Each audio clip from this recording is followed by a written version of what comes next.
Ayan, umuusok na ang ating mantika.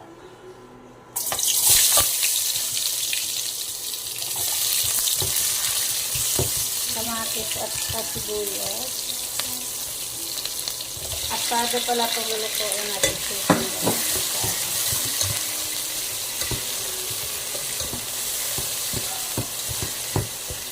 Asado. Tulog. Minta. Takpak. Ayan, takpak kita. Kamatis.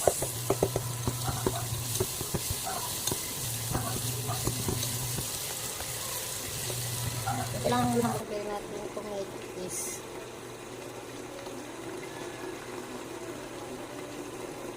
Pampalapot daw yan.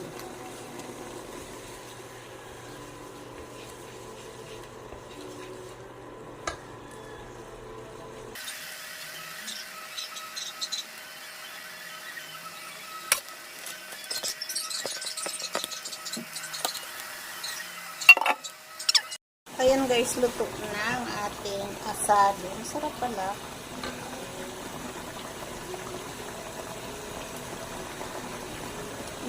Sarap. Yan lang ako nagluto nito guys. Sarap siya. Ayan lang. Yan lang ang ating video ngayong araw na to guys. Thank you sa panonood. Bye!